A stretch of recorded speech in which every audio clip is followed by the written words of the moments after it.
Oversight Committee confirmed that UAP-related information is, well, it's not being withheld, but the elements of the government are engaging in a disinformation campaign to include personal attacks designed to discredit UAP whistleblowers. Could you elaborate on that statement a little? Yes, sir. Earlier this year, I met with the DoD's All-Domain Anomaly Resolution Office, and what I thought would be a 90-minute meeting just to meet with leadership turned out to be an hours-long influence operation on me, where they attempted to convince me of the validity of the very flawed and error-ridden historical records report. In addition, they tried to have me question very valid UAP reports like the Tic Tac incident, and even coming to stating possibly that the Tic Tac was American technology. And then, of course, if you ask David Fravor or Alex Dietrich, the two witnesses, they were convinced it was otherwise. And then, and they also cast discredit on various UAP whistleblowers and witnesses to question their validity and credibility as witnesses. Okay, we'll go to Mr. Elizondo. Oh, I got that right, or not? At least close enough, sir. You're familiar with the recent drone incursion over Langley Air Force Base? Yes, sir. The owners of these drones remain unclear. The U.S. military has not been able to give us in Congress an answer. Given your experience with the Department of Defense and the intelligence community, how frequently are UAP sightings over military installations? And secondly, I suppose hypothetically you could have incursions over just, say, regular airports. Is it obvious these incursions are more likely over military facilities than just a random airport out there? Yes, sir. There's definitely enough data to suggest that there is certainly some sort of relationship between sensitive U.S. military installations, also some of our nuclear equities, and also some of our Department of Energy sites. There is a long historical record that some of your colleagues may have, documentation that demonstrates this. This is not a new trend. This has been going on for decades, and that information has been obfuscated, unfortunately, from folks like you in this committee. And I think that's problematic because ultimately, at the end of the day, we have a significant situation here. We have something that can enter into U.S. airspace completely with no attribution. And how long has this been going on? Sir, decades, and there's information that will hopefully be entered into. Can you think of any possible reason why they can't release any information they have on something, say, 15 or 20 years old? Sir, if I could echo my colleague here, Admiral Gallaudet, I think one of the big issues that we have in the intelligence community, Department of Defense, is we don't want to broadcast any potential vulnerabilities or weaknesses in our national defense systems or our intelligence collection platforms. Therefore, when you have a conversation where you address a problem for which there is no solution, it makes that a very uncomfortable conversation to have. Okay, we'll switch to Mr. Schellenberger. The primary reason you're here today is because you published an article on the news publication that you own called Public, right? Alleging that a new unnamed government whistleblower has come forward asserting that a highly classified program exists dedicated to recovery and reverse engineering of UAP technologies. Can you give us what specific evidence you have? Or that your source provided you to substantiate the claims about the existence of the Immaculate Constellation program? Well, you have the report in front of you now, so you can see it for yourself.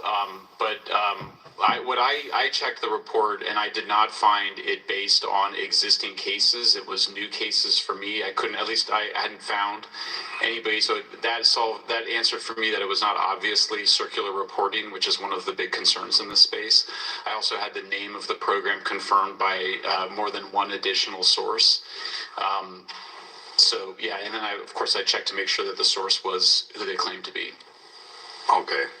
I should also say that when I said before it was this database, it is a much broader program than that. It also includes human intelligence, and then, as you mentioned, the retrieval and the reversal. Any knowledge of what country these things originated in?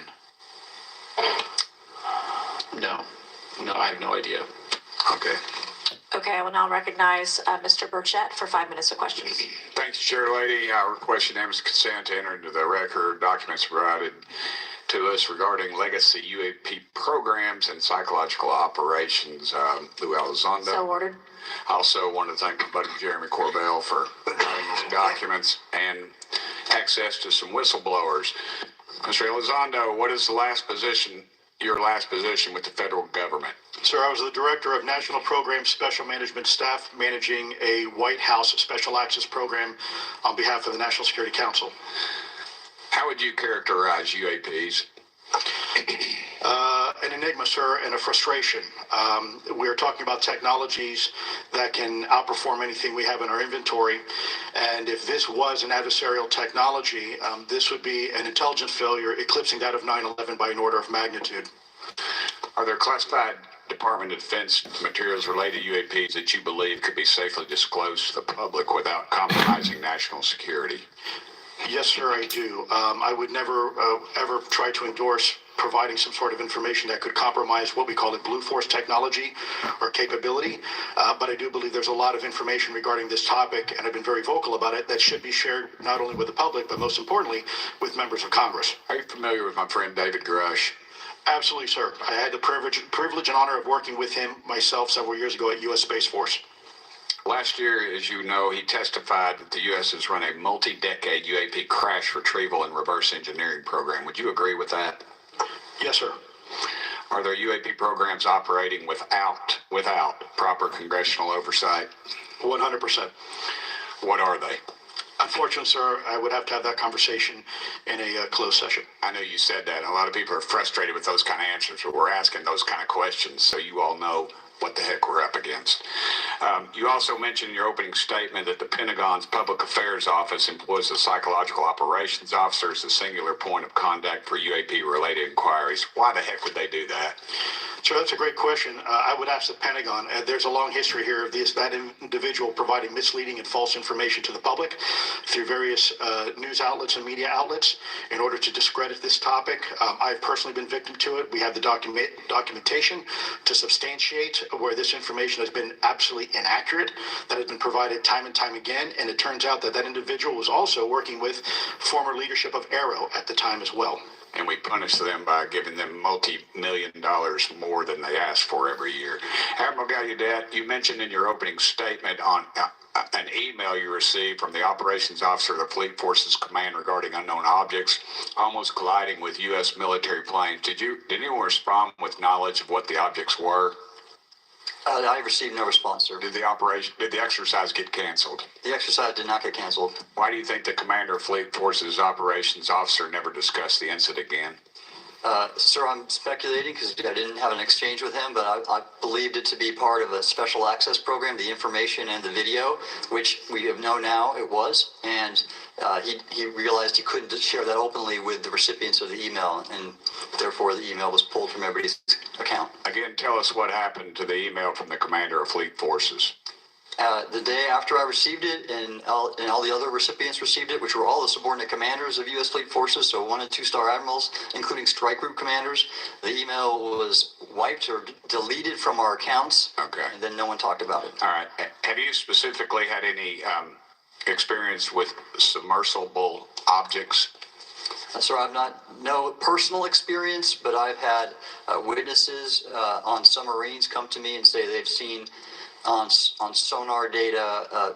Correct. Okay. Yeah. How would you characterize those, and how do they move?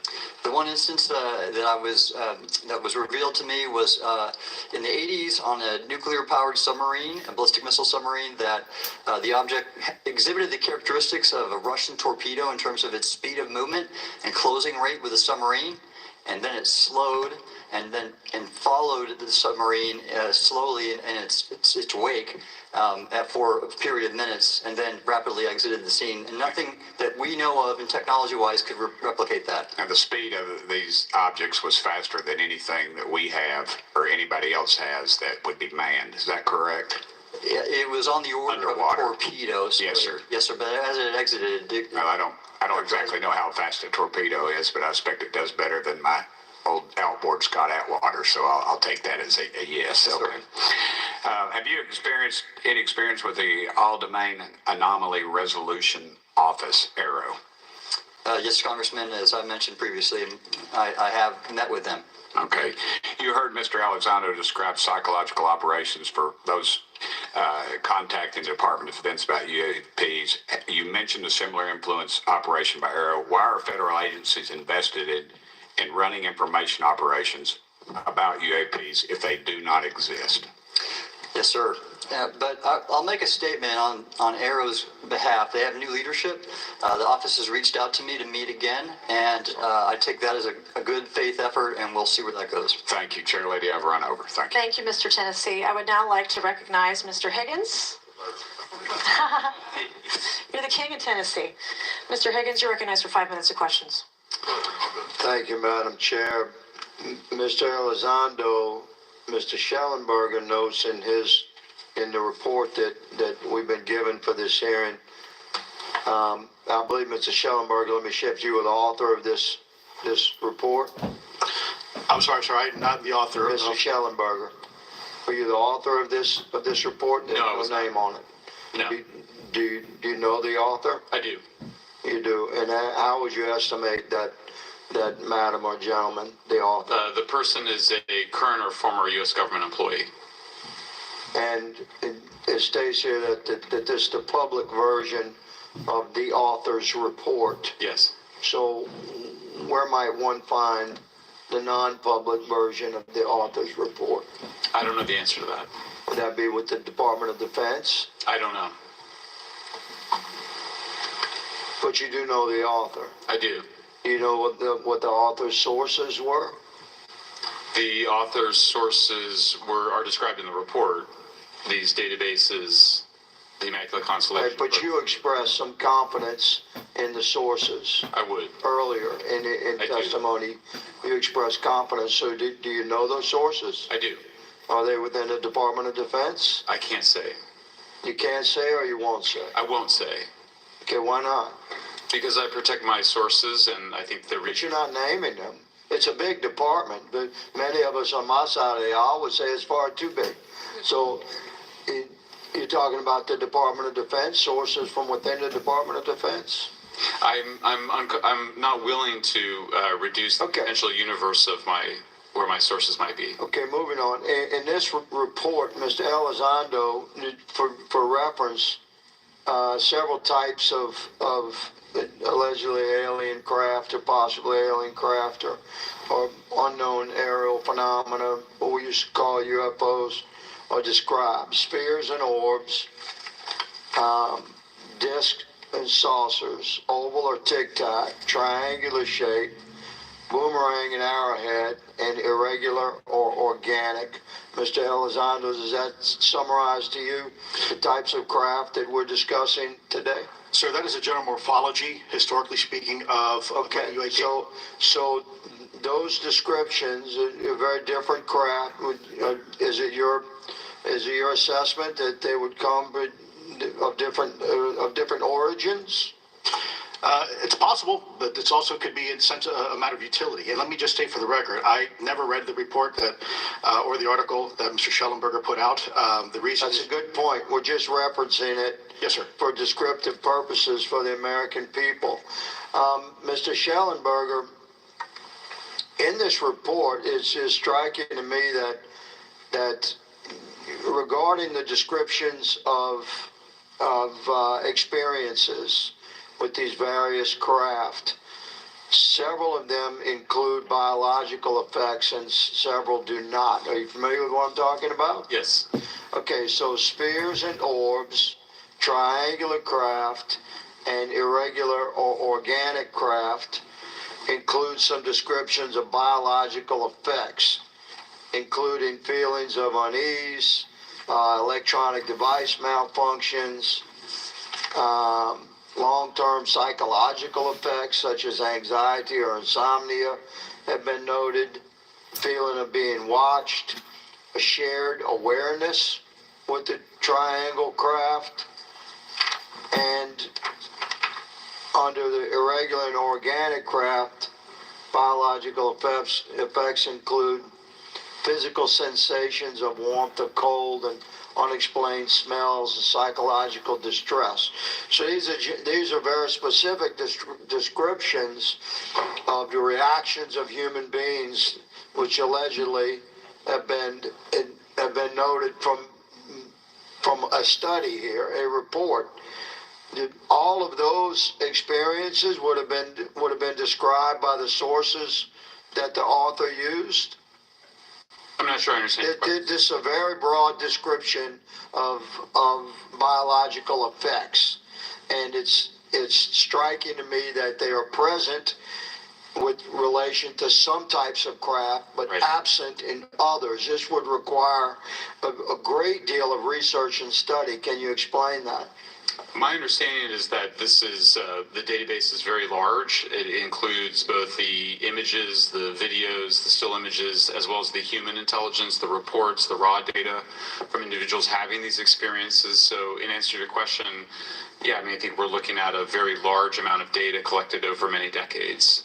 And that data is held by the Department of Defense? Well, I will say that after I published, I was told that this program, that the USAP was actually managed by the Department of Defense, but held at the White House.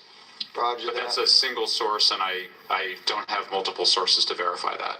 Thank you, sir. I did my best to trick an answer out of you, but I was partially successful. Madam Chair, I yield.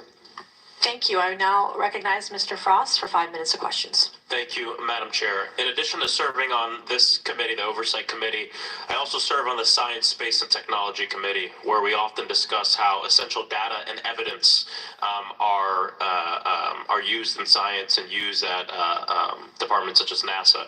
During a hearing, NASA Administrator Nelson affirmed the importance of NASA in helping us to understand UAP. Mr. Gold, if the government doesn't have the data it needs on UAP because, say, someone who saw something is concerned about stigma, public backlash, etc., or maybe there's just not good systems in place, how are we supposed to ultimately figure out what's going on? Yeah, thank you for the question. And let me compliment Administrator Nelson that there wouldn't have been a UAP independent study team if it wasn't for his leadership and courage. We're talking about data and where we can get data from. As I described, NASA has whole archives of data, much of which I believe will likely have information that will help inform UAP. We need only look. And again, in an era with AI and ML, we can relatively quickly and easily go through it. So I think it's something that we should encourage NASA to do. However, per Chairman Groffman's comment about UAP focusing on national security sites, I believe there's something, sir, that you may have heard of called sensor bias. That because we've got more cameras, more monitoring of national security, we don't know how extensive UAP activity may be over civilian areas. And this is to the second part of your question, where we're not collecting the data. We're not collecting sufficient data from pilots. We're not collecting sufficient data from civilian and commercial activities. And this is, again, where ASRS, I think, could substantially change that, get the data out there, and allow us to do good science. Thank you. I mean, on the data, I'm a really big proponent of transparency. But obviously, there's always a little bit of balance that we have to have in government on transparency as well. I mean, last year, NASA appointed a director of UAP research in response to the recommendation by the independent study team. In the final report, there's a quote, "Despite numerous accounts and visuals, the absence of consistent, detailed, and curated observations means we do not presently have the body of data needed to make definite and scientific conclusions about UAP." Can you just talk really quickly about that balance of security and transparency? So I can say, having served at NASA, it is the most transparent organization I've ever been in. When we would have conversations of executive leadership, things would leak out almost instantly. So I can assure you, intentionally or not, NASA's very transparent. I don't know if many of you have worked with engineers or scientists. They love to talk. So I believe that NASA is a paradigm of transparency, but we must have the ability and the data to be able to be transparent with. And if we're not gathering that, if we're not looking at it, then we can't bring NASA into the game and get to that good science that you need. It was about a year ago, I was touring a facility with a pretty senior government official. we went by a certain hangar and they said, yeah, that's, a company leases that out. We don't really know what's going on in there. We have no way of knowing what's going on in there. And there was a few of those, in fact, while we were driving around this facility. To what extent do you think that some of the UAP out there comes from off the books or unauthorized experimental aircraft? I think probably the vast majority of UAP are drones, experimental aircraft, weather conditions, which is again why I say if we review the data, I think we're going to discover a lot about things we weren't even thinking about. But there is a percentage that isn't. And looking into those anomalies is how discoveries will be made. And relative to science, Congressman, if I can say, when NASA studies black holes, when NASA studies galaxies, we have instruments that are tailored to do so. With UAP, we're using cockpit gun cameras or cell phones. We could never do good science with that. And let me tell you, the NASA budget is under pressure. We need to make sure that the Artemis program is funded fully. We need to beat China to the moon and maintain our presence in low Earth orbit. So NASA would need more money to do this, but I think tailored instruments that would look at UAP in the same way that we have tailored instruments to look at astronomical data is important to gathering valuable and uniform information. If we were studying black holes by using fighter cockpit cameras, we probably wouldn't know that much about black holes. 100%. Well, I think it's important that federal leaders take the necessary steps to ensure that UAP does not pose threats to the American public as well, and that we have the necessary budgets to collect this data so we can actually see what's going on. And I'm fully supportive of funding the Artemis mission. I think it's very important. Also, a personal note, the pilot is a frat brother of mine. He is a member of the Phi Beta Sigma Fraternity Incorporated, and so I would love to see my fraternity make it to the moon. But Redwire is building the cameras for Artemis, so we will take some pictures of your frat brother and get them. There we go. Thank you so much. I yield back. Thank you. I will now recognize Ms. Luna for 5 minutes of questioning. Mr. Elizondo, to your knowledge, can you name the country and around time frame that the first back engineered UAP program started? Ma'am, unfortunately, I would not be able to have that conversation in public. Can anyone on the panel name that? I can't. None of you? Okay. This next question is for Mr. Gallaudet. To your knowledge, have any USOs ever outpaced our submarines? Yes, ma'am. At what magnitude? I don't have the exact speed, but again, a witness came to me, a credible former submarine officer who observed it on sonar data. And this was in the 80s in the North Atlantic during a storm, and it outpaced his submarine by orders of magnitude. Are you aware of any hotspots that currently exist off our shores in North America? Not with sufficiently credible data, ma'am. Okay, we've heard reports of there potentially being hotspots, maybe entry and exit points. Have you heard of any of that? I have not, ma'am, but my colleague here, Mr. Elizondo, does discuss some USO activity that he's observed in certain DoD databases. Mr. Elizondo, in regards to these aircraft being piloted by whatever they might be, non-human biologics, would you agree that it's likely that they are being piloted by some mind-body connection? Ma'am, I think it is safe to presume here that they are being intelligently controlled because some cases seem to anticipate our maneuvers, and in other cases they seem to, I came across an email where the word stalked was used in this very secure email between Navy officers discussing their ships being pursued by a UAP. In our previous panel, we had Grush, and he had testified to say that some of these were interdimensional beings. Can you speak on that at all? Ma'am, I'm not qualified, certainly as a scientist or otherwise, to speculate points of origin. I looked at everything from a scientific perspective. So if you look at it, for example, instantaneous acceleration, which was one of the observables of the program that I belong to, ATIP, the human body can withstand about 9 G-forces for a short period of time before you suffer negative biological consequences. Blackouts and ultimately redouts and even death. Comparison, our best technology, the F-16, which is one of this older platform, but one of our most highly maneuverable aircraft, manned aircraft, made by General Dynamics, can perform about 17 or 18 G-forces before you start having structural failure, meaning that the airframe begins to disintegrate while you're flying. The vehicles we're we're talking about are performing in excess of 1,000, 2,000, 3,000 Gs. So are you, I guess, would it be safe to infer that they're living craft? I'm not prepared at this point to state for the record is something alive or not, because even that definition is, there was a time in science we thought that life required oxygen, and we now know that's not true. There are anaerobic bacteria that thrive in oxygen environments that lack oxygen. And so also same with photosynthesis. When I was in college, I was told everything is derived from photosynthesis as a form of energy. In reality, that's not true. There are things that live off of chemosynthesis. So we're constantly having to reevaluate our understanding of what the definition of life is. Do any of you ever come across reports from people that claim to have firsthand experiences with these entities, whatever they might be, or these aircraft, and then as a result, whether or not they're religious, find that these things will automatically disappear? Anyone, this is open to any of you on the panel. So just real quick, because I'm running out of time. Blue? Ma'am, I've always been a nuts and bolts kind of guy. When I was at ATIP, I was focusing more on the performance characteristics and less on the potential occupants.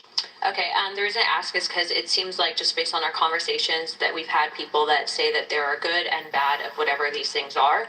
And so my concern from a national security perspective is A, that true? B, are you guys hearing the reports of that? And C, I think moving forward in regards to technology, Mr. Gold, if you can answer this real quickly, some of these aircraft, it seems that they are operating off of energy that we don't currently have.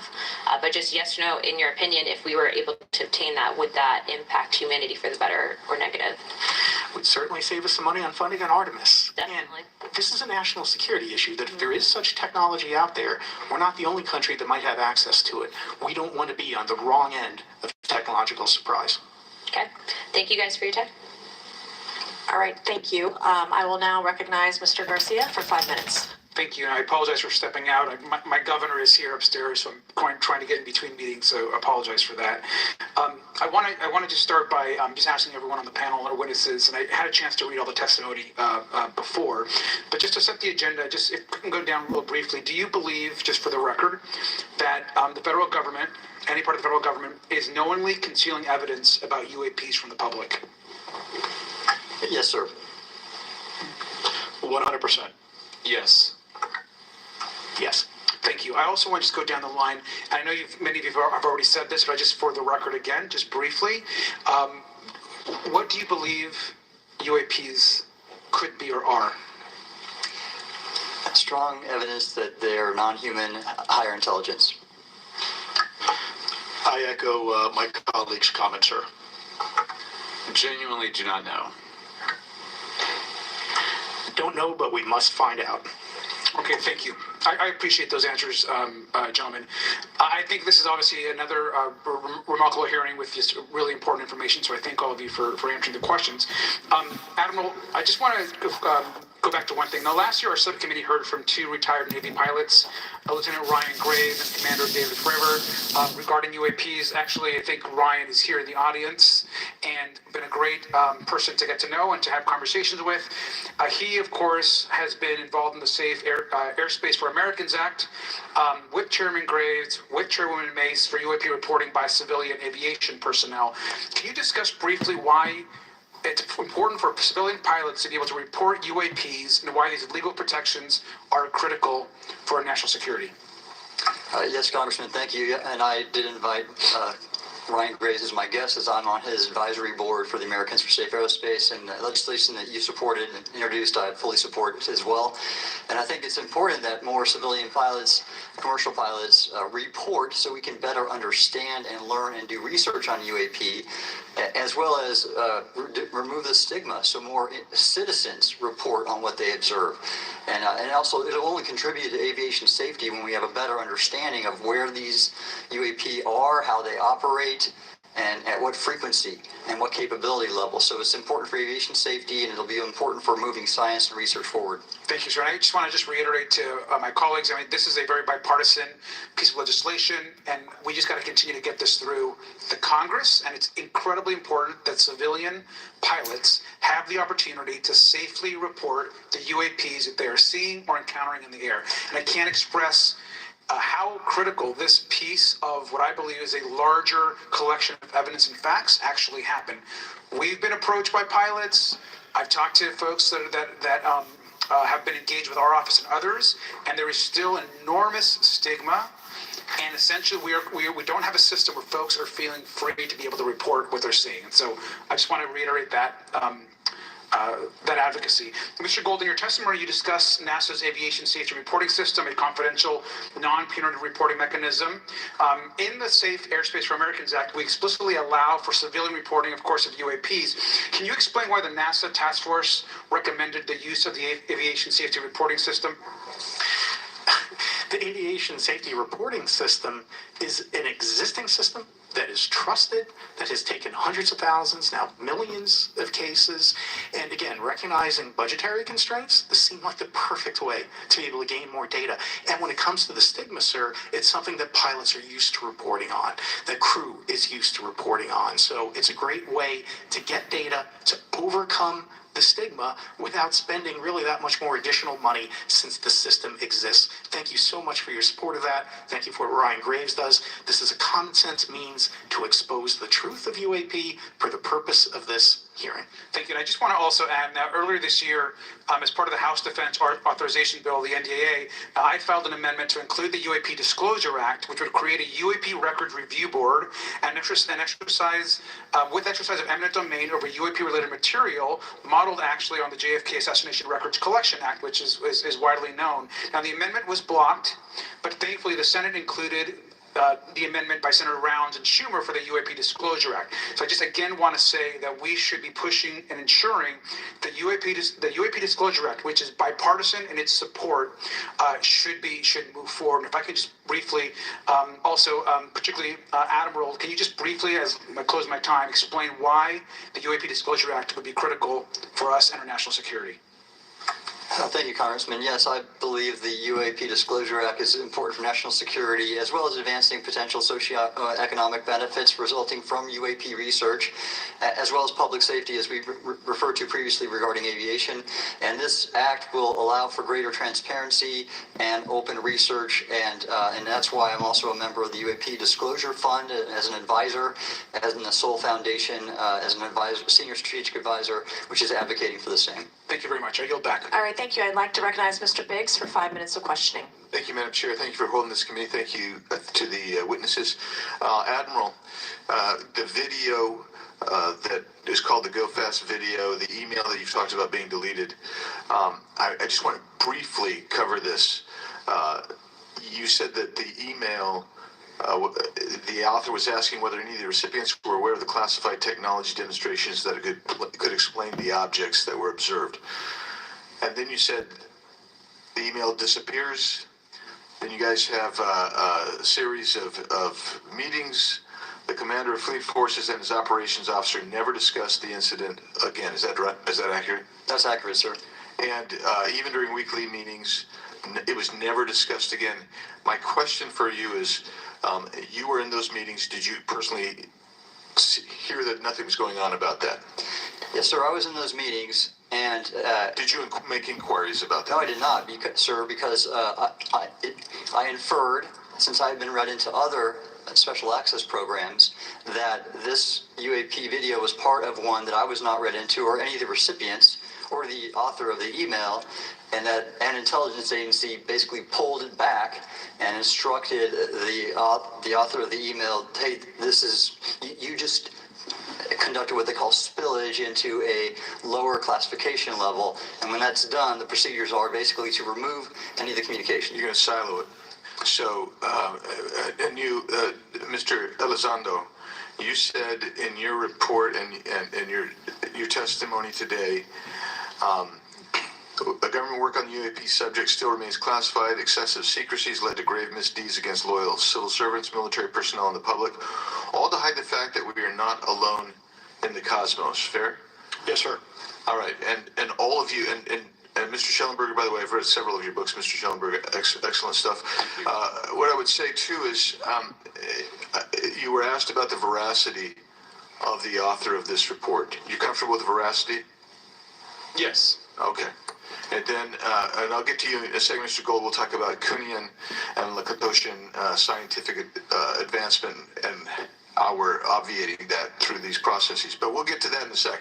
Because what I want to really get to is the ultimate question it really becomes this. For what purpose is the federal government overclassifying, because that's what they're doing, they're overclassifying and forbidding the public from getting access to this? And if you have an explanation, I'm curious, because I know what I've been told. I just want to know from your perspective, why do they overclassify? Mr. Elizondo, you look like you're finger on the button, ready to go.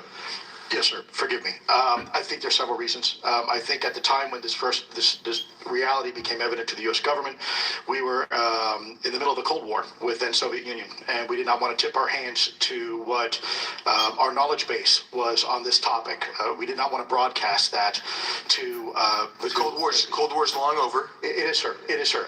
There's also then the philosophical argument that the Department of Defense and the intelligence community is solution-oriented, and when you don't have answers, it's a really tough spot to be in. It's easier to be quiet, suppressed than if you don't have the answer. Indeed, sir. In fact, there's a very real example when we built the U-2 spy plane and flew it over then Russia, and we're taking reconnaissance. And when we first started flying the aircraft, it flew so high and so fast we thought they weren't tracking us. In reality, they were tracking every flight.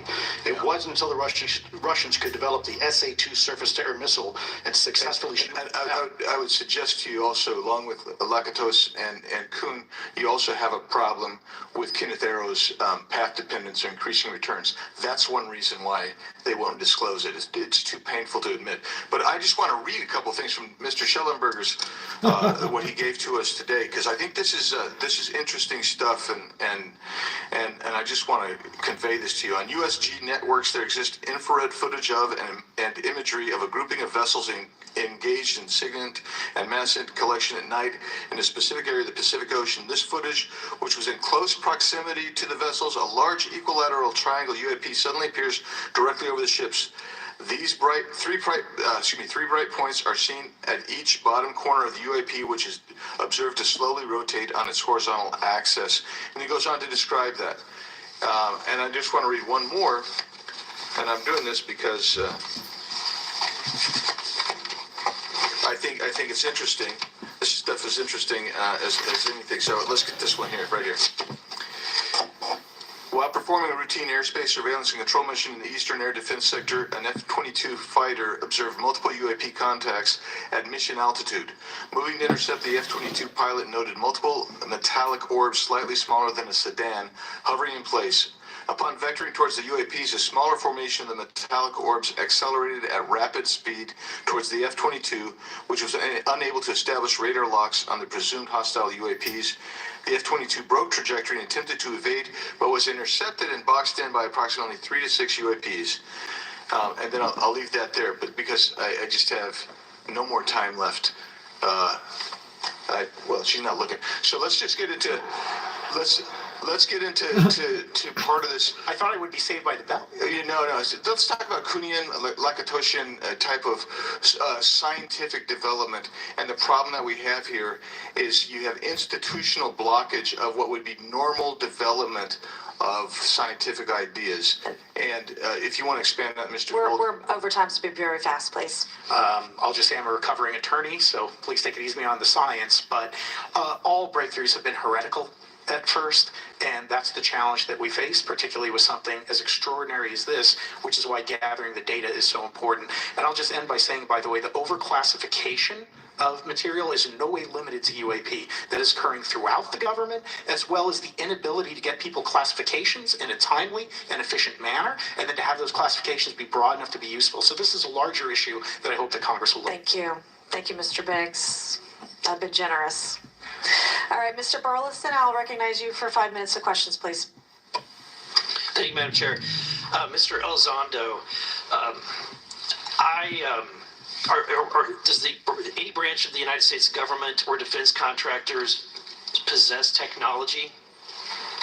Sir, there's documentation that I believe was submitted for the record that was approved for release by the U.S. Pentagon, by the Department of Defense Office of Pre-Publication Security Review, and it states one of the reasons why my predecessor program, OSAP, was trying to collect material of unknown origin. Was it successfully collected? It was not. What happened is that there was an aerospace contract company that requested to divest itself of the material that was collected in the 1950s. Unfortunately, that didn't actually occur. So let's dive into that. That's the Bigelow Airspace, correct? So Yes, sir. There was a journalist, Christopher Sharp, who said that there was a transfer between Lockheed Martin, Bigelow Airspace, and the CIA allegedly blocked this. Can you describe that? What I can say is that it was blocked. Why it was blocked, I can only surmise. I was part of some conversations later on with some of those contract personnel where they had told all of us that is accurate. What we required was a memo from the Secretary of the Air Force in order to make that complete, and that never occurred. And so when Secretary Mattis became Secretary of Defense, I decided it would be appropriate for me to try to receive a memo from him as SecDef, as Secretary of Defense, if we could not get a memo from the Secretary of the Air Force to transfer that material. So if that material exists today, who's in possession? Sir, I wouldn't be able to have that conversation in an open hearing. We'd probably have to have that. Okay, my question to you then is, if we were in a secure setting, if we were in a SCIF, would you be able to provide or get access to something, whether it's visuals or material that we could put our hands on, or biologics, that would convince me, that would show me that we have non-human origins? Sir, that decision would not be mine. That would be to the gatekeeper still in the U.S. government. And who would we, so if you were in our shoes, where would you go from here? How would you get that information? A lot of times we just don't know who to ask because we don't know where to go next. So if you were in our shoes, where would you go? Well, I prefer to answer that question in a closed session. However, we established Aero for that very purpose, and unfortunately, under its previous leadership, it failed. So one would hope that they would have the authorities necessary to do that. Let's hope that this new iteration of leadership will be successful. In the discussions, it's simply about material, or is there a discussion about biologics? It was previously testified that there's biologics that were collected. Are you aware of any of that? I am, sir, aware of the reporting that biologics have been recovered.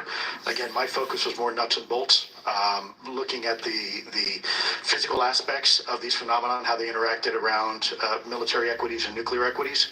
So I'm certainly not a medical expert. I would not be able to probably provide you a whole lot of value in that simply because I don't have the expertise.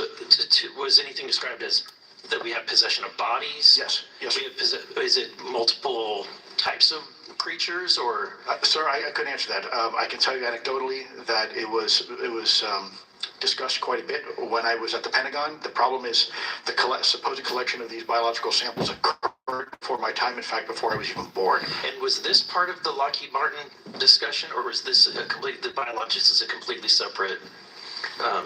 Separate yet related. Okay. Has anyone made contact? Sir, I'm sorry, could you specify? Has there been any, to your knowledge, any communication with a non-human life form? So the term communication is a bit of a trick word because there's verbal communication like we're having now. The problem is you also have nonverbal communication. And so I would say definitively yes, but from a nonverbal meaning, when a Russian reconnaissance aircraft comes into U.S. airspace, we scramble 2 F-22s, and we are certainly communicating intent and capability. I think the same goes with this. We have these things that are being observed over controlled U.S. airspace, and they're not really doing a good job hiding themselves. They're making it pretty obvious they have the ability to even interfere with our nuclear equities and our nuclear readiness. Is the United States government or in our contractors, are they pulling technology from this? Are they reverse engineering this? Sir, as I previously stated, please forgive me, I am not authorized to discuss specifics about crash retrievals. I signed documentation with the U.S. government. What I can say was, after a very thorough review process by the Pentagon, what I wrote about, and that was my limit, unfortunately, that it was given. Thank you. Yes, sir. Thank you. I would now like to recognize Mr. Timmons for 5 minutes of questioning. Thank you, Madam Chair. Mr. Elizondo, you just said something interesting. You said they don't seem to be hiding. They don't seem to be hiding. The UAP sightings are becoming increasingly brash, if you will. And, you know, we've been hearing about these for years, but they've generally been isolated and not as consistent and over critical military installations. Would you say that's fair? Is this becoming increasingly often? Is it happening more and more? Great question, sir. Let me see if I can answer this for you. Certainly, there seems to be some indication that they're being provocative, meaning that they're, in some cases, literally splitting aircraft formations right down the middle. So that's an air safety issue. The question is it the frequency increasing? And really the response is it depends. Yes, it's possible that there is an increase in frequency, but it's also possible that there's heightened awareness now, and there's also more pervasiveness of technology out there that's collecting this information and that can record this information. So we're not quite sure yet if it's actually an increase in numbers of these events, or is it that we have better equipment now that to record these things, and we have a better ability, if you will, to analyze these things. And that's my next question. It seems that a lot of these sightings occur near military installations. Do you think that these UAPs are intentionally targeting military installations, or do you think that we have increased abilities to monitor surrounding military installations? Sir, maybe both. Part of my concern is we have something in the Department of Defense and the intelligence community called IPB, Initial Preparations of the Battle Space. And we use equities like ISR, intelligence, surveillance, and reconnaissance, and other type of equities and technologies to prep the battle space. And certainly, you know, if I was wearing my national security hat, even if there was a 2% chance that there was some sort of hostile intent here, that's 2% higher than we really can accept. And so we must figure out, there's a calculus, capabilities versus intent, in order to identify if something is a national security threat. We've seen some of the capabilities, yet we have no idea in the intent. And so this is why this discussion is somewhat, I think, problematic from a governmental perspective, because we have no idea. Sure, thank you. Mr. Schellenberger, you're particularly familiar with the Langley Air Force Base incident a year ago? Are you familiar? Just from what I read. Just from what you've read? Yeah. I would imagine a large percentage of the American population became aware of that with the Wall Street Journal article. Would you agree with that? Yes. And were you aware of that incident prior to the Wall Street Journal article? No. To the rest of the panel, was the Wall Street Journal article the first time that y'all were made aware of what was essentially an over 2-week UAP frenzy over Langley Air Force Base? Were y'all aware of this prior to the Wall Street Journal article? Anybody? Show of hands. Yes, sir. Dr. Galliard, could you give me how did you become aware of it? Well, a colleague of mine who I referenced previously, Chris Mellon, he wrote an extensive article about this, that there were other incursions of drones over Langley before this, as well as many, many military installations over the last 5 decades. And it's my understanding that there's been an ever increasing in number, and I'm trying to think how to say this because I wear 2 different hats. I'm still in the Air Force. So, I mean, it seems that they're becoming increasingly brash, and the question that we really have to figure out is it China or is it non-human? And I think that's the biggest question the American people want to know. If it's China, it's scary because they have a lot of technology that we cannot explain. And if it's non-human, that's scary because we don't know the intent. Would you say that's fair? Yes, Congressman, and in fact, I really believe that we should use this hearing as a catalyst to improve and bolster our air defense capabilities and our maritime domain awareness capabilities, because obviously there are holes in it, whether it be UAP of non-HI direction or NHI direction, or, like as you say, sir, China or any other adversary. Are you all aware of any task force at the Pentagon or in the national security apparatus that's trying to assess the answer to that question? At the current moment, sir, no, but this is a great point. From 2020 to 2022, there was a UAP task force in the DoD succeeding where Mr. Elizondo worked, led by Jay Stratton, who had the first comprehensive whole-of-government approach to UAP, which involved pathways to declassification and to increase transparency, as well as assessing the national security risks of UAP. This was a really well-established approach, and we have all advocated that something like it return. I'm running out of time. The last thing is that we need authorities. The law enforcement, military do not have authorities to actually engage, and Congress needs to act to give those authorities to local law enforcement and the military so they have clear guidelines on how to assess these issues. Thank you. I'd like to recognize Ms. Boebert for 5 minutes of question. Thank you, Madam Chair. Now that we have all been cautioned in this committee hearing that the mention of Pentagon's Immaculate Constellation program could put us on a list, well, I already find myself on many lists, I'm sure. So I speak my mind often, so why not just keep going with it? May as well just go all out and say it. The earth is flat, birds are government drones, and we've never set foot on the moon, and Joe Biden received 81 million votes in the 2020 election. So let's just see how many lists we could get on here today. But Mr. Schellenberger, I wanted to ask you, I think I understand from this hearing that you would agree that classifying information like this is not in the best interest of the people. Is that correct? Yeah, I mean, with the caveat that, of course, I would support classification necessary to protect secrets essential to national security, but I think it's pretty obvious that there's overclassification. Overclassification, yes. And so in most instances, if they can't tell us what, do you think at some point they'll at least tell us why? President-elect Trump has repeatedly committed to greater transparency, both on the UAP issue, on JFK files, on COVID origins, and many other things. So I think that we need to make sure that the next administration is held accountable for that. Agreed. And this is for all four of you. Yes or no, please. I have many questions I want to get to. Are there any known instances of recovered materials or technologies that are not of human origin and maybe connected to any advanced bioscience defense programs within the USG? I don't know. I wouldn't be able to answer that, ma'am. I don't know. I don't know. Okay, so there are rumors that have come up to the Hill of a secretive project within the Department of Defense involving the manipulation of human genetics with what is described as non-human genetic material, potentially for the enhancement of human capabilities, hybrids.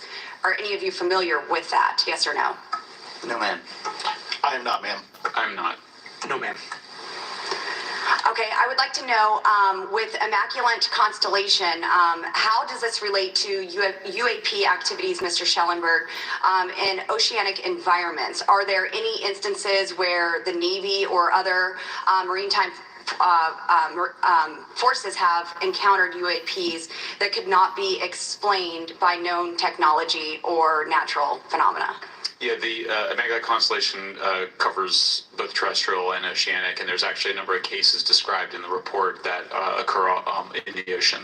And do you believe that there is a concerted effort by the Pentagon to keep Congress out of the loop regarding these UAP activities, specifically in our waters? Yes. I think it's about 5% of our ocean that's actually been studied in detail by man, and we've studied more of space than we had of our own oceans. And so are there any accounts of UAPs emerging from or submerging into our water which could indicate a base or presence beneath the ocean's surface? I don't know about a base, but as I mentioned, I had a different source entirely describe this pretty extraordinary footage that exists of orbs, of an orb coming out of the ocean and being met by another orb. Some would say that there's multiple hotspots where we see frequent activity. So in your investigations, have you come across any data or visual evidence like sonar readings or underwater footage of these UAPs? I have not beyond what's in the report. You've written about UAPs not only in the air but in underwater.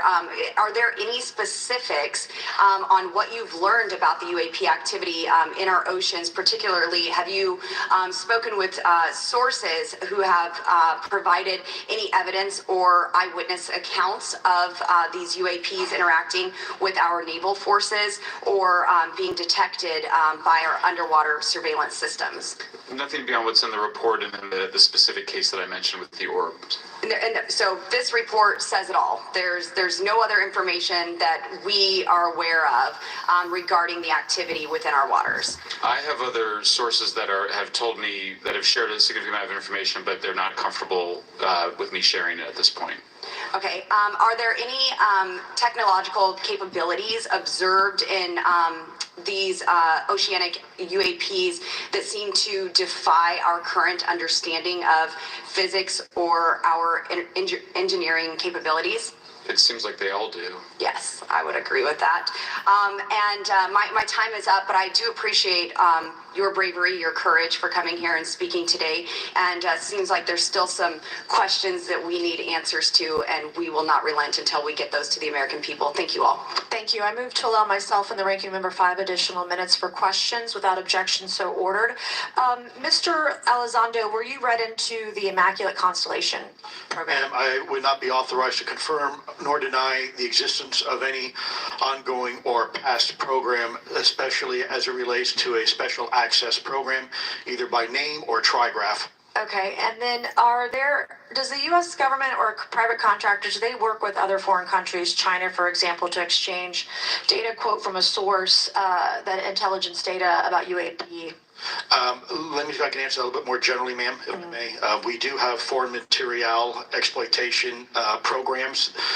That is something that is widely known, and that term itself is unclassified. How exactly that works becomes a bit sensitive. It's a discussion we could certainly have in a closed session if you like.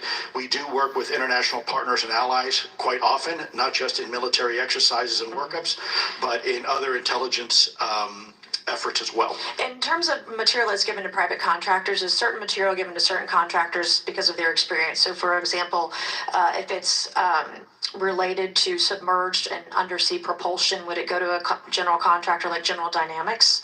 Yes, ma'am, absolutely correct. Different contractors have different levels of expertise. What's Lockheed's expertise? Aerospace, ma'am. In the UAP space, that's all of it. They wouldn't do submerged. No, I didn't say that, ma'am. Okay. Lockheed Martin and others do quite a bit of work both in our atmosphere, in space, and even underwater. There are certain efforts to. It's a tough question you're asking. You put me on the spot here. I'm looking for the answer. Yes, ma'am. No, they are involved in a lot. I would rather let Lockheed Martin explain the different domains that they are involved with. Probably am not authorized to discuss that, but they are involved in a lot of different areas and domains. Admiral, flight safety risks for our pilots, based on what you've experienced and seen in your career. They are extensive, and the one exercise I referred to where I received the email that was then deleted was the pilots, and this is worth bringing out. There are debunkers out there who have said the Go Fast video was just a balloon. That was only one video that was released. There were dozens of these encounters that pilots and friends of Ryan Graves, who's in this room right here, witnessed and caused significant safety concerns. And to almost call out an exercise and shut it down, which is very compressed, and the carrier's getting ready for deployment, and the pilots have to get certified to land on the carrier, it's extreme, to say the least. All right, I have two last questions. Real quickly, Mr. Schellenberger, how do we get more whistleblowers to come forward? Well, this hearing is very important, and obviously, I can't encourage whistleblowers to obtain information, but I can guarantee that I will protect them and go to prison to protect their identities.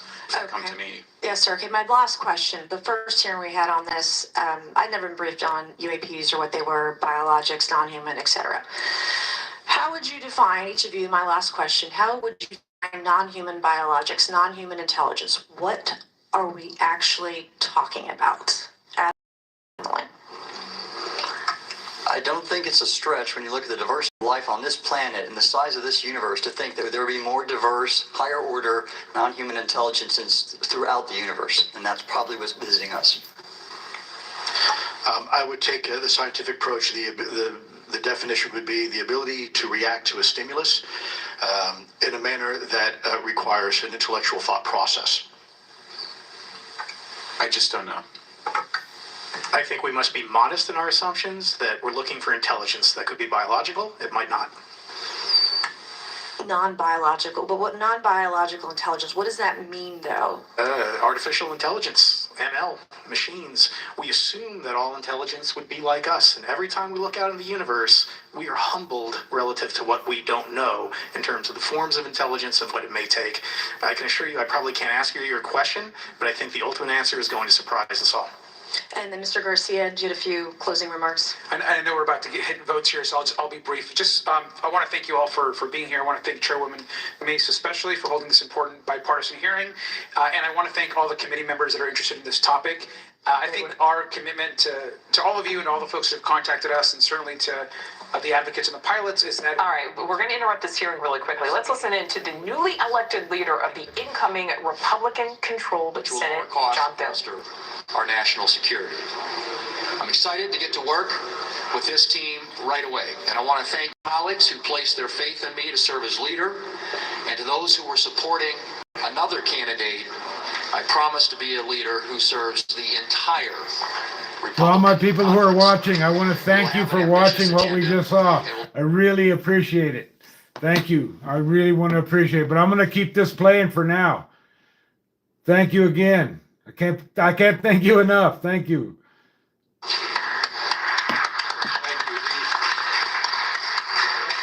On election night, America saw the remaking of the Republican Party for the better.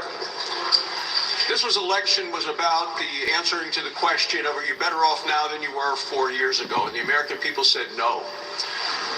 Only 1 in 4 Americans thought that the country was heading in the right direction. And you've seen the Republican Party grow in terms of hardworking middle-class families, in terms of minorities, in terms of young people, in terms of families struggling to get by. The last 3 weeks before the election, I was all over the country, President Trump with J.D. Vance, as well as a number of our Senate candidates. One of the stories that stuck with me was a woman in Michigan who talked about the fact that she was embarrassed to let her husband know that she had to go to the local food bank in order to... For all the people that were watching the recent live broadcast, I really appreciate it. I can't thank you enough. And please consider subscribing to my channel. It does amazing things for a small channel. Thank you. Order wanted us to unleash American energy. People wanted to make America look and be strong once again around the world. That's what the Republicans listened to. That's what we're responding to. And we are now working together to make sure we can put America back on track. The newly elected Republican Conference Chair is the Senator from Arkansas, Senator Tom Cotton. Thank you, Senator Thune. I'm looking forward to working with Senator Thune and the rest of this leadership team. I'm very grateful for the confidence that my peers placed in. All right, we're going to keep an ear on that. We'll take you back to that House hearing. President Trump was in office. Mr. Congressman, I absolutely am convinced All of that. right, as we're are back my to the hearing. colleagues, inside the government. And the reason why I posed that question, and this has been one of my talking points from the beginning, is, Oak Ridge is in Tennessee. The so-called weather balloon that drifted, that we now know was controlled, it passed near Oak Ridge. It obviously is a sensitive site, both of interest to our adversaries and to whatever else this is. Because we know that at military installations, at sensitive locations, such as nuclear facilities, that we're seeing this take place. So the question is what is it? Do you believe they've caused an irregular activity, and why might they be interested in those sites? Sir, in some cases, it's actually regular activity. You'd be surprised. There's actually documentation right now that's been submitted. It's not just Oak Ridge. It's Savannah River site, SRS. It's also Los Alamos. A lot of our sensitive R&D locations appear to be under some sort of surveillance and monitoring. Why? Well, because a lot of innovation comes out of those areas. A lot of new technologies, a lot of, if you will, disruptive technologies that we use for our national defense originates out of those locations, and advanced concepts in physics as well. So if I was doing any type of reconnaissance, even on a foreign adversary, that's a great target to start with. Sure, and again, this has been one of my talking points. I do have questions. What role might the Department of Energy or its subsidiaries or affiliates have in this type of technology? or possessing this type of technology, whether it's ours or others. Mr. Gallaudet, I think your testimony has been pretty clear, but would you please reiterate that do you believe UAPs pose a threat to pilots? Excuse me. Yes, sir. Absolutely. They were threatening Navy pilots during the exercise that I was, my people were involved with in 2015, and it's my understanding they're risking pilot safety, commercial and military today. Well, considering, and I understand that there's a need in some cases to keep certain technologies secret, but you believe that it is posing a threat to our personnel, correct? Yes, sir. So I think it's reasonable to conclude that if there's a threat to our personnel who are serving our country faithfully, that there be oversight. 100%, Congressman. And in fact, that's the one thing that we've not talked about enough during this hearing is the fact that the government executive branch not sharing with Congress what it knows about UAP infringes on your legislative and oversight responsibilities to such an extent that's very concerning. I mean, what else are we, if you look at national security or intelligence or foreign affairs or appropriations, you all have oversight and legislative responsibility regarding those. This UAP issue may be the greatest issue of our time, and it's being hid from you. Well, I mean, and to your point, I think we've seen over the decades that we have certain adversaries like China, like Russia, that technologically speaking are not as advanced as us, that they lack some of the lethality that we have, and that we've seen that they've gone after our technologies and in some cases succeeded, in particular with missile technology. And so again, my concern, whether this technology emanates from us or otherworldly, that we know that we possess it. And where's the accountability? Where are the stopgaps? What are the guarantees that if this were to fall in enemy hands, that it isn't immediately weaponized against us? And I'll say this, it is clear from my experience and what I've seen that there is something out there. The question is it ours? Is it someone else's? Or is it otherworldly? And Madam Chairman, I would posit that as the legislative body, as the regulatory body, we must know. And anyone who prevents us from gaining access to that information, I would consider that criminality. Because we have U.S. personnel Hell yeah. who may very well be in harm's way. We have technology that ultimately may threaten our very existence. With that, Madam Chairman, I thank you for your indulgence, and I yield back. Thank you, Mr. Ogles. And with that and without objection, all members will have 5 legislative days within which to submit materials and to submit additional written questions for the witnesses, which will be forwarded to the witnesses for their response. If there's no further business without objection, the subcommittee stands adjourned.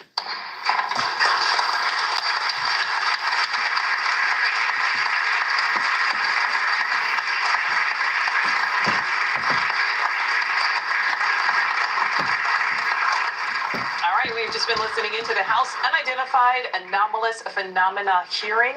We will have an expert panel in to break down some of what we heard right after the break. I want to thank you guys for watching. I really appreciate that. Hope I guess you're as interested as I was. I'm probably going to keep the broadcast going to see what the panel says. Hope you guys want to watch. I don't get to watch this news channel that often. 976 Central, brought to you by J.P. Morgan Wealth Management. What should we do? I'm going to CashNetUSA.com. I can apply in minutes, and if approved, we can have the money as soon as the same business day. Go to CashNetUSA.com to apply for the money you need. At Fisher Investments, we may look like other money managers, but we're different. How so? We're a fiduciary, obligated to act in our clients' best interest, so we don't sell any commission-based products. Then how do you make money? We have a simple management fee, structured so we do better when our clients do better.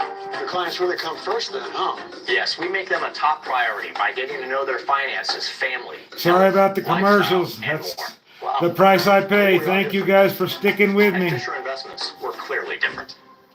Please consider subscribing to my channel. Are struggling with hair damage. Turn them off for just a second there. Please consider subscribing to my channel. It really helps a small channel, which is exactly what I am. Thank you.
I don't know where you guys are from. I'm in the Jemez National Recreation Area. It's in New Mexico. It's a beautiful place. Well, you got a second? Type in the comments where you're from. Appreciate it.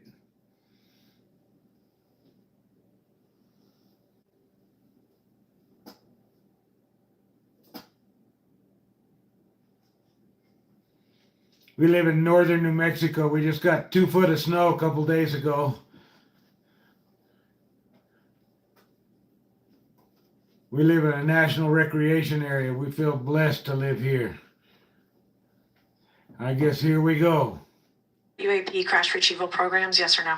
Yes. They designed to identify and reverse engineer alien craft, yes or no? Yes. Why are people, anytime they ask, why are they always thwarted? Why are they always judged? Why is they always have misinformation spread? Why is there always retribution?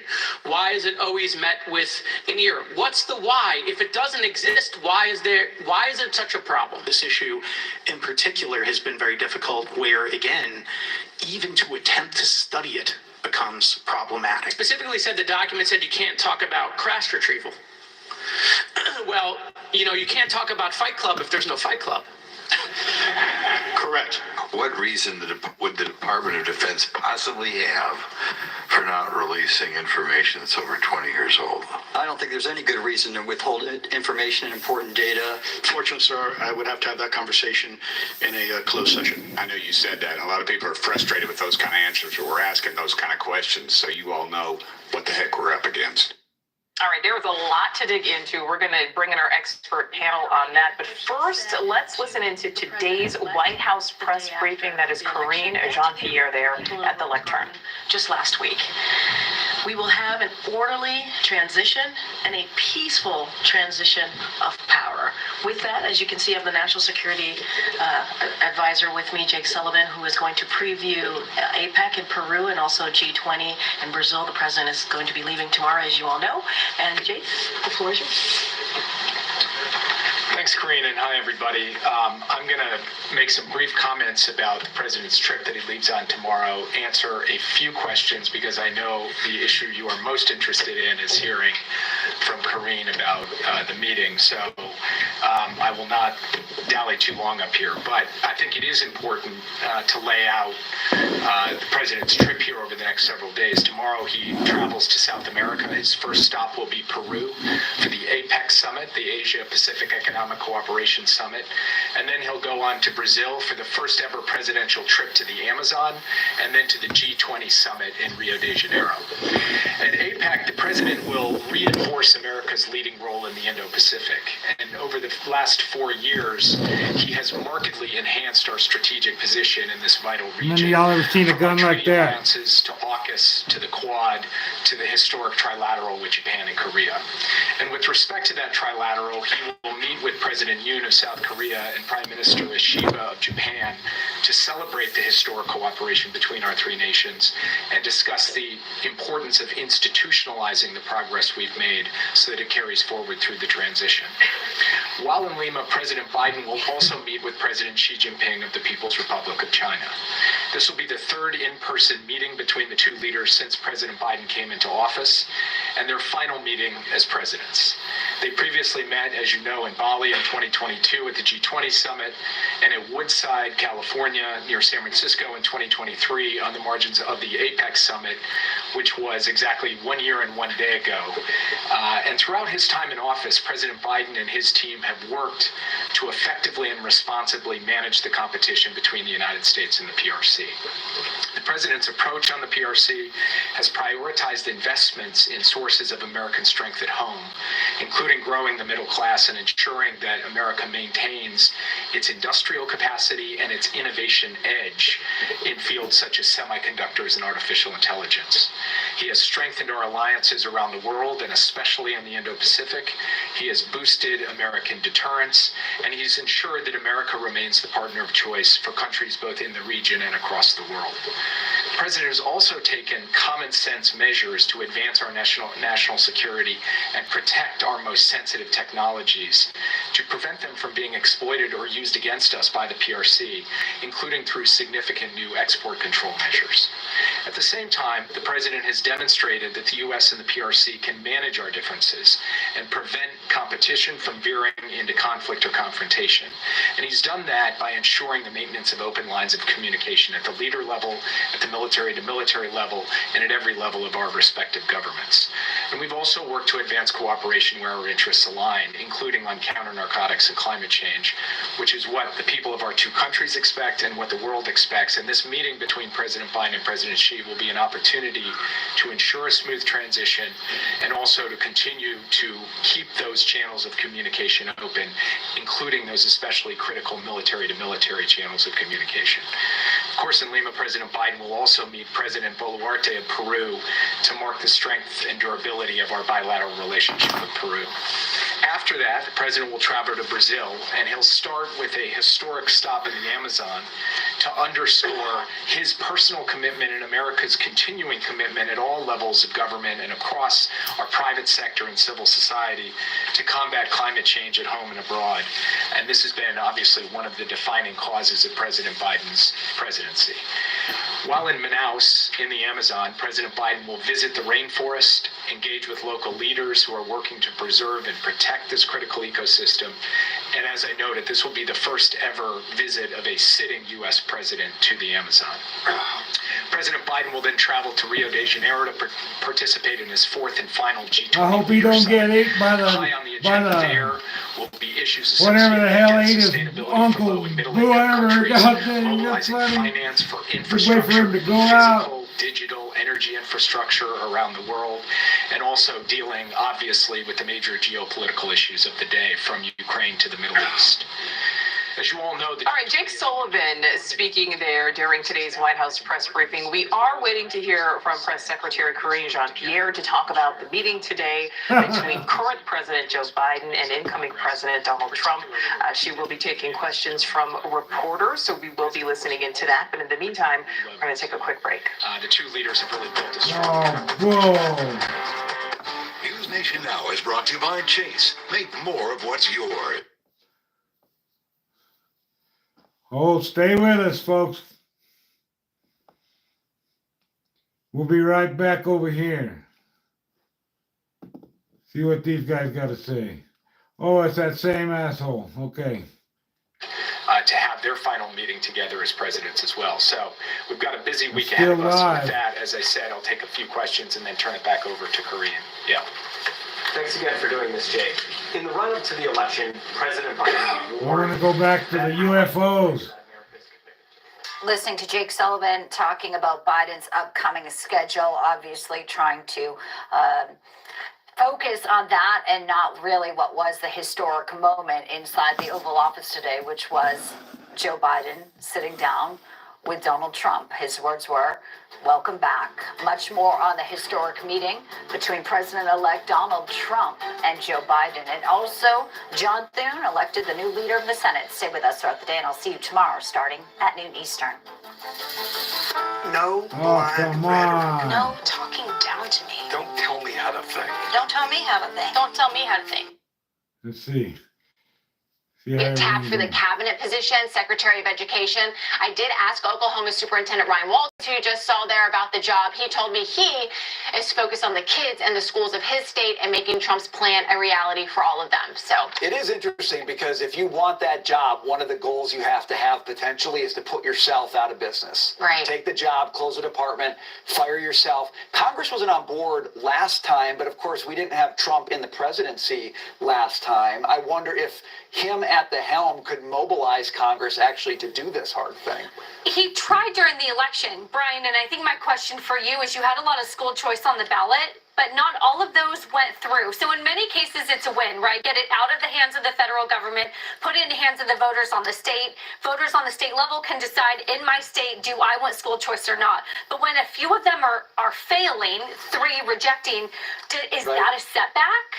I'm wondering if you just pull the plug once and for all, how that works. And in reality, Lydia, we were talking about during the break, transferring the power to the states to handle it, but you need to have sort of an execution plan for that. You can't just go dark all of a sudden. So what are people saying? Right, so that's the argument for maybe phasing the department out over time, not just like eliminating it wholesale immediately, that maybe we just scale it down, because you need some type of intermediary to kind of hand that power off back to the states, right? So maybe if we cut the budget, take some of that money, maybe create a tax credit in that way that becomes something passed on to the parents to implement school choice nationwide, I think would be interesting. But I think it's kind of opening up the conversation in the world of possibilities. And your quote, Randy Weingarten, she's talking basically there about indoctrination. Well, is why we have to keep the system the way that it is. And she wants to fight for the bureaucracy of the Department of Ed a lot harder than she wants to fight for students, and that's It's fixing to go back That is unbelievable. to the UFOs. Betsy DeVos, do you think she'll be Hopefully. a part of this? You know, Betsy DeVos has been interviewing on our network, and she's offered her ideas about whether or not we need to shut the department down. Let's see if the UFOs are back. Please. Nope, not yet. Way to go from here. I will say about the point about bureaucracy, I was looking at some data, to your point, Brian. Really interesting to see that the department has grown in terms of hiring over the past few years, adding administrators, adding principals, adding teachers. But the scale, the pace of adding students has not kept up, not by a long shot. So it's really becoming a department. Okay, come on. And Rick Scott in a quick 2 rounds of voting. Current leader Mitch McConnell will step down after an 18-year tenure. Today's vote coming as there are reportedly plans by Representative Mike Johnson, who is currently running unopposed for House Speaker. So let's bring in News Nation's Robert Sherman following all of this live for us there on Capitol Hill. And Robert, the vote for Senator Thune happening fairly quickly. Yeah, Nicole, coming into the day, there was certainly conventional wisdom suggesting that John Thune might be favorite in order to win because he was the #2 Republican at the time, and it would make a lot of sense for him to take over that position of Senate leader. And conventional wisdom ended up proving true after those 2 rounds of vote with the South Dakota senator coming out on top. He released a statement in which he said, quote, "I'm extremely honored to have earned the support of my colleagues to lead the Senate in the 119th Congress, and I'm beyond proud of the work we have done to secure our majority and the White House. This Republican team is united behind President Trump's agenda, and our work starts today." But the South Dakota senator won despite a push from some key Trump allies who were hoping Rick Scott would end up getting the victory. Some of those Trump allies, they included Vivek Ramaswamy, Elon Musk, who's in Washington, D.C. today, Robert F. Kennedy Jr. In the end, Rick Scott was eliminated in that first round of voting. He put out a statement saying, quote, "I may have lost the vote, but I am optimistic. I ran for leader with one mission, to fundamentally change how the Senate operates and upend the status quo so we can actually start representing the voters who put us here." It is worth noting that President-elect Trump did not publicly endorse any of these 3 men coming into this. And now when the Republicans take the majority, it will be the South Dakota senator as their leader. Nicole. All right, so Robert, let's talk about someone who the former president, current president-elect, has endorsed, talking about current House Speaker Mike Johnson. What do we know about a possible conservative challenge to him? Yeah, it remains to be seen if any cold water was thrown on this, with the president-elect coming out today saying that he's totally behind Speaker Johnson and has his full support, giving him that endorsement. There have been these rumblings that some hardline conservatives don't believe that he can deliver on the president-elect's agenda, don't believe that he's the right person for the job here. And there were rumblings that there might be a challenge vote or something of the kind here. All of this still remains to be seen exactly where it goes from here, with the president-elect coming out today and giving his support to the speaker. Nicole. All right, Robert Sherman live for us there on Capitol Hill. Robert, thank you. Well, meantime, President-elect Donald Trump's pick of Army veteran and Fox News host Pete Hegseth for Secretary of Defense has even caught some Republicans on Capitol Hill by surprise. Trump, in his announcement, calling Hegseth a, quote, "tough, smart, true believer in America first," adding, "with Pete at the helm, America's enemies are on notice." So for more on the role of the defense secretary military and Trump's pick. I'd like to welcome in host of Daniel Davis Deep Dive, retired Army Lieutenant Colonel Daniel Davis. Lieutenant Colonel, so great to see you. So the Fox News host, Pete Hegseth, is a captain in the Army National Guard, has 2 Bronze Stars, tours in Iraq, Afghanistan. He is a Princeton grad. But as I said at the top, this is a pick that has even caught some of Trump's allies kind of off guard. What is your reaction to this selection? Do you think he could face some potential roadblocks in the confirmation process? Well, I'm not even looking so much about the confirmation process as I am about him doing the job. Look, there's no doubt that he's very tightly aligned with Trump. He's very loyal to Trump, and those are 2 important criteria to have in a defense secretary. His impression and view of how to use military force and not to get into dumb wars, et cetera, also lines up with Trump. But there are some significant challenges he's going to have because he doesn't have any experience at all at an executive level. I mean, you're talking, hundreds of thousands of people in the Department of Defense when you're talking about both military and the civilian workforce as well. You have a lot of rivalries and challenges between the Army, the Air Force, the Navy, the Marines, each force internally. Everybody's jockeying for position. And as the Secretary of Defense, you've got to set the strategy, the national security strategy for the United States. And then you have to go about working to bring all of these different services into one joint force so that everyone's working together. They're all trained, they're all equipped, they're organized for combat properly so that everything works to good for the strategy. And then there's an external component where you have to basically be a diplomat and you have to work with other heads of state. You have to work with other ministers of defense and both friends and adversaries, etc. And he has no experience in any of those things. So it's going to be crucial that I think that they put somebody at the Deputy Secretary of Defense who does have that kind of experience. Otherwise, he's going to have a lot of challenges both inside and outside bringing Trump's view into reality. Well, in addition to talking about personnel, I'd like to talk about budget as well, because we know there have been problems in the DoD when it comes to funding, but the DoD does receive the largest amount of federal funding. So he would oversee $841 billion defense budget. Talk about, Lieutenant Colonel, some of the potential challenges with so much money there to be responsible for. Well, that's why I said at the outset it's crucial that he's first set a strategy, national security strategy, because if you don't have a strategy, then the number is irrelevant. It can be way higher, it can be way lower, and if it's not directed towards an objective and an outcome that everything has to support, then you could have an enormous amount of waste. For example, you could go something and fund something that it makes sense by itself, but it doesn't fit in with the strategy.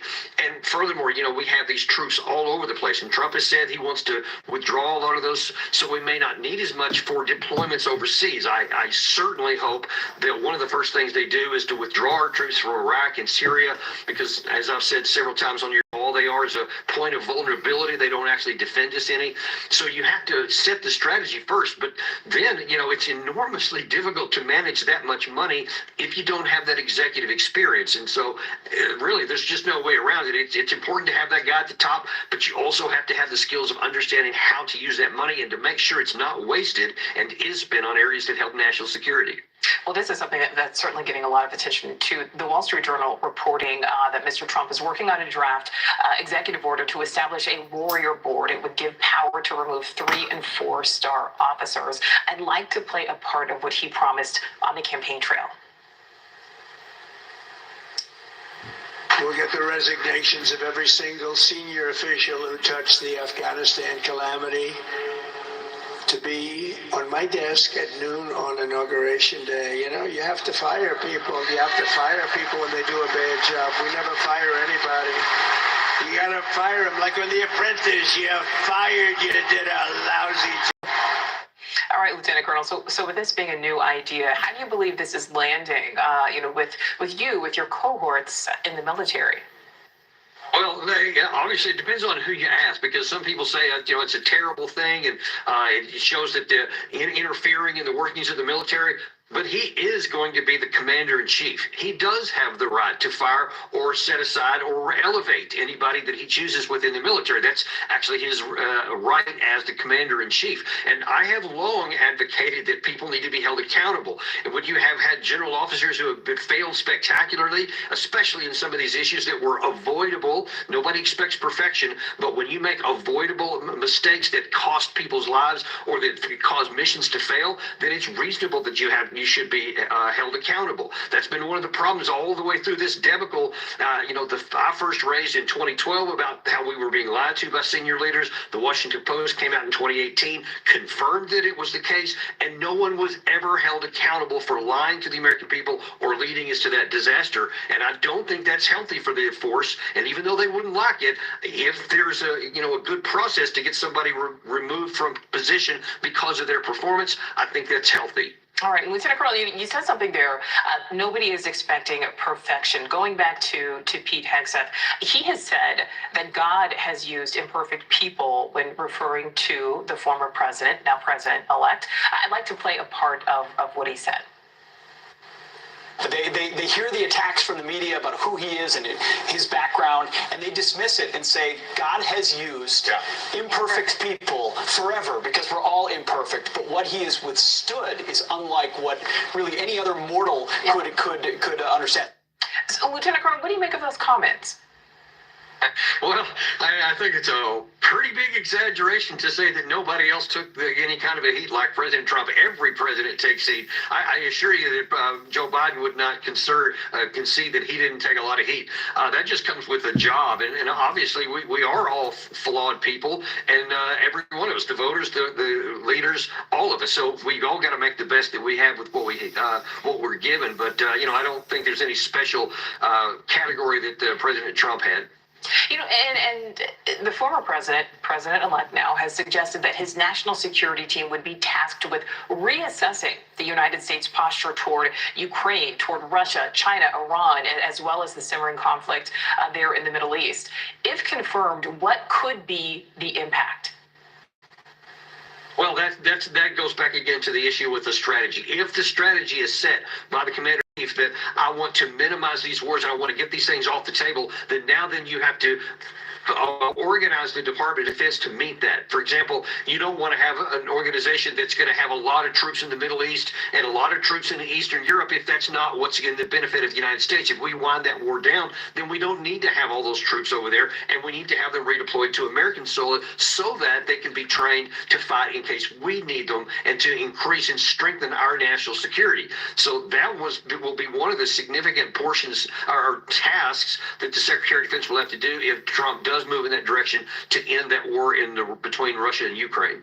And last question for you, Lieutenant Colonel. Pete Hegseth has also made some controversial, potentially, statements when it comes to women in combat. I'd like to play a part of what he said. I think a huge one is women in combat and quotas. I think the way they pushed that under Obama in a way that had zero to do with efficacy, zero to do with lethality and capability. You don't like women in combat? No. Why not? I love women service members who contribute amazingly because everything about men and women serving together makes the situation more complicated. I'm straight up just saying we should not have women in combat roles. It hasn't made us more effective, hasn't made us more lethal, has made fighting more complicated. All right, so Lieutenant Colonel, your reaction to those comments, keeping in mind that women make up only about 17.5% of the active duty force. Yeah, I think that the Department of Defense should create the best fighting force we can, period. Not worried about any DEI stuff or any other category. We have to have the best fighting force. If a woman can do a job and she can do it as good as any man, then by all means she should be in that position. But women and men aren't equal. They're not physically the same. And there are some tasks that require the physical strength that a man can bring that on average that women can't. And if a woman can't do a job and be at least as effective as a man, then we might need to look at perhaps that selected position not doing it. Because it doesn't help anybody if we put somebody into a position, or if we lower the standards so that they can fit, then the organization is less capable. And it's not popular with a lot of people. You know, I'm a big advocate of anyone who can do the job in the position they're at should have the chance to do it. Lieutenant Colonel Daniel Davis, always appreciate your insight. Thank you so much for your time. Thank you. All right, let's get you back to the White House press briefing. Karine Jean-Pierre now taking questions from reporters. So let's listen in. Did he share any of those concerns with President-elect Trump in their meeting about what he feels should be done or needs to be done? So I'm not going to go into granular detail of what was discussed in the meeting. What I can say that it was indeed very cordial, very gracious, and substantive. And I mentioned at the top, national security was discussed, domestic policy issues were discussed. I had an opportunity to speak with the president in the Oval Office right before coming out to do this press briefing, because I wanted to make sure that I got what the president wanted to share with all of you. So certainly that everything that I'm saying is sanctioned, if you will, by the president. He wanted you all to know that the president-elect, again, was gracious, came with a detailed set of questions. It was, again, substantive.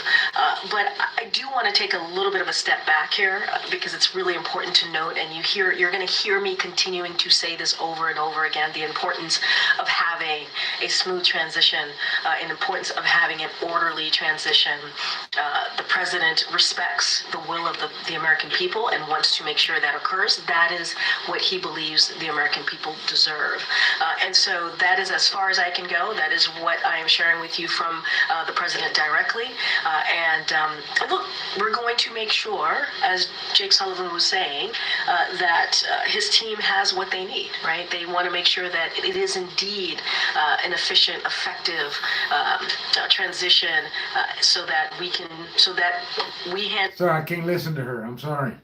Have to act now while you still have options. Not him Go either. I Tax can't listen to Network him either. USA today. With Dexcom G7, managing your diabetes just got. Let's see what they got to say. Or you're under audit. Oh my GRA can help. goodness. We have over 1,000 5-star reviews on Google and an A+ with the Better Business Bureau. Get a sense that the issues that he was impressing upon, that any advice he was giving was being well received. I think so. I think that's why the president was wanting me to let you all know that there was a very good back and forth, Wow, she's bringing everybody down. My viewers are going down. And I want to be mindful. I can't say that I blame you.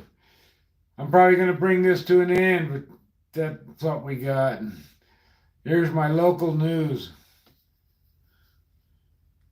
With the addition of new menu items in the hotel's restaurant, as well as adding events and concerts during the summer. They are hoping to reopen for booking on December 20th. Sandia Resort and Casino is set to open a brand new state-of-the-art sports book here in Albuquerque. Sports fans can look forward to the new 10,000 square feet of space on the third floor, where you will be able to enjoy food, drink, and a clear view of the beautiful Sandias at the Sandia Sports Book Bar and Grill. Now that space features more than 50 TVs, an outdoor bar and patio, as well as ticket writing counters with the highest wager limits in the state at $8,000 per bet. Now there are also 12 betting kiosks located throughout the casino for enthusiasts to place their bets on their favorite teams.